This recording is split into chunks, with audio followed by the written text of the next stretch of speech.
नमस्कार। जिंदगी में कई बार ऐसे मौके आते हैं जब जीत या हार मायने नहीं रखते। उससे भी बड़ा हो जाता है सही और गलत का सवाल। क्या सही है और क्या गलत है? ऐसे समय में हमें ये तय करना होता है कि हम मुश्किल रास्ता चुनेंगे या आसान रास्ता। आज मैं भी एक ऐसे मोड़ पे खड़ा हूँ। आप सब जानते हैं कि मुझे एक झूठे केस में फंसाया गया, मुझे जेल भेज दिया गया, एक चुनी हुई सरकार को गलत तरीके से गिरा दिया गया, हमें कई महीने जेल में रखा, पर आखिरकार सच की जीत हुई। 27 फरवरी को अदालत ने मुझे पूरी तरह निर्दोष घोषित कर दिया। कोर्ट ने कहा केजरीवाल निर्दोष है, केजरीवाल ने कोई भ्रष्टाचार नहीं किया। कोर्ट ने सीबीआई की जांच पे ही सवाल खड़े कर दिए और जांच अधिकारी के खिलाफ एक्शन लेने के आदेश दे दिए। लेकिन सच का रास्ता आसान नहीं होता। सीबीआई ने तुरंत इस फैसले को हाई कोर्ट में चुनौती दी और ये केस जस्टिस स्वर्णकांता शर्मा जी के सामने लगा। तब मेरे मन में एक बहुत बड़ा सवाल उठा, क्या इनके सामने मुझे न्याय मिलेगा? मेरे मन में ये प्रश्न क्यों आया? इसके कई कारण हैं, पर दो कारण मुख्य हैं। पहला कारण ये कि आरएसएस की जिस विचारधारा वाली सरकार ने झूठे आरोप लगा के मुझे जेल डाला, जज साहिबा ने स्वयं माना है कि उस विचारधारा से जुड़े संगठन अखिल भारतीय अधिवक्ता परिषद के मंचों पे वे कई बार जाती रही हैं। मैं और आम आदमी पार्टी उस विचारधारा के घोर विरोधी हैं। ऐसे में क्या उनके सामने मुझे न्याय मिल सकता है? दूसरा कारण कॉन्फ्लिक्ट ऑफ इंटरेस्ट। कोर्ट में मेरे विपक्ष में केंद्र सरकार की सीबीआई है और जस्टिस स्वर्णकांता जी के दोनों बच्चे केंद्र सरकार में काम करते हैं। उनके दोनों बच्चे केंद्र सरकार के वकीलों के पैनल में हैं। हमारे सामने कोर्ट में दूसरी ओर से वकील हैं सॉलिसिटर जनरल श्री तुषार मेहता जी। तुषार मेहता जी दोनों बच्चों को केस देते हैं। उन्हें कितने केस मिलेंगे, कौन से केस मिलेंगे, ये तुषार मेहता जी तय करते हैं। भारत सरकार के पैनल में लगभग 700 के करीब वकील हैं, लेकिन जस्टिस स्वर्णकांता जी के बेटे सबसे ज्यादा केस पाने वाले वकीलों में से एक हैं। उनके बेटे को 2023 से 2025 के बीच लगभग 5,904 केस डॉकेट मिले। इससे उनके बेटे को करोड़ों रुपए की फीस मिली।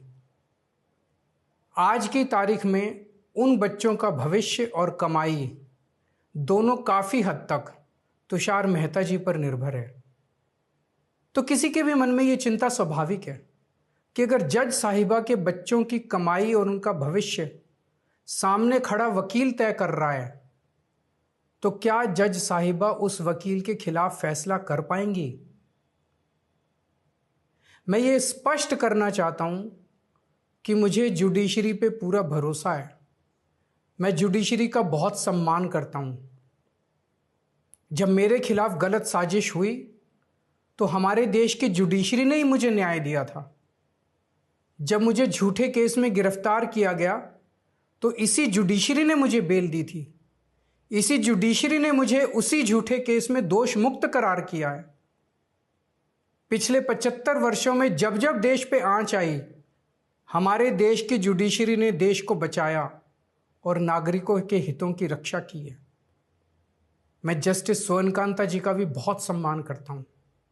मुझे उनसे या उनके परिवार से किसी भी प्रकार की कोई व्यक्तिगत आपत्ति नहीं है। लेकिन न्याय का एक बहुत बड़ा सिद्धांत है, justice should not only be done but should also be seen to be done.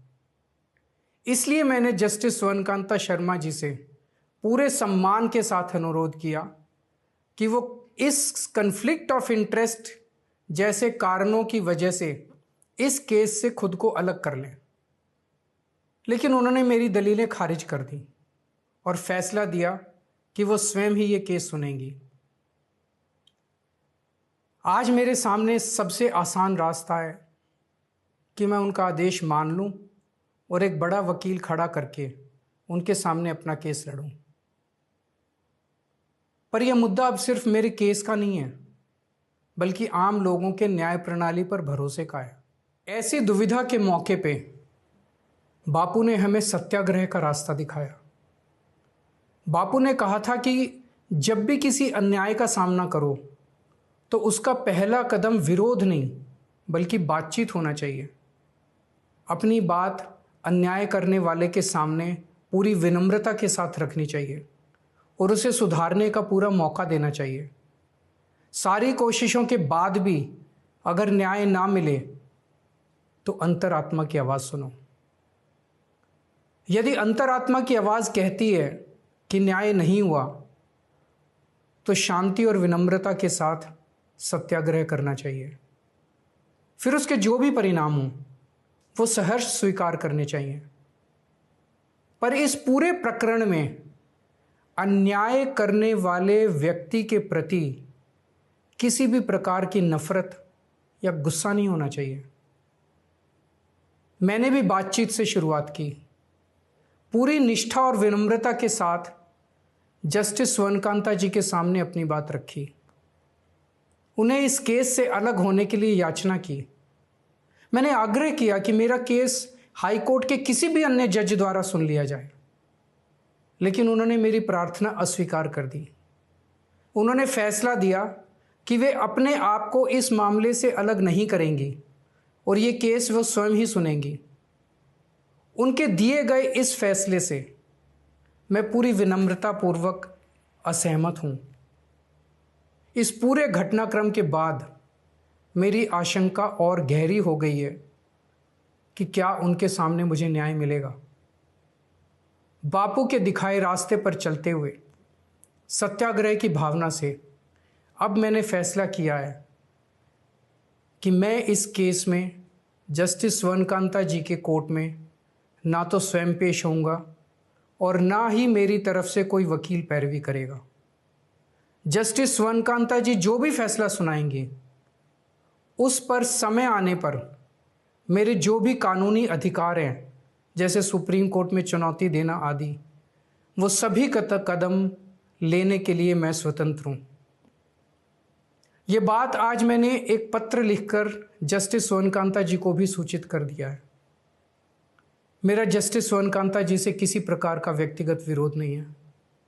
यदि भविष्य में भी कभी उनके सामने मेरा कोई अन्य केस लगता है जिसमें मेरे विरोध में बीजेपी, केंद्र सरकार या तुषार मेहता जी नहीं हैं, तो मैं उनके समक्ष जरूर पेश होऊंगा। आप पूछ सकते हैं कि यदि मैं जस्टिस स्वर्णकांता जी के रिक्यूजल ऑर्डर से असहमत हूं तो उसके खिलाफ सुप्रीम कोर्ट क्यों नहीं जा रहा? उसकी तैयारी कर रहा हूं। ये पूरा मामला बहुत नाजुक और संवेदनशील है।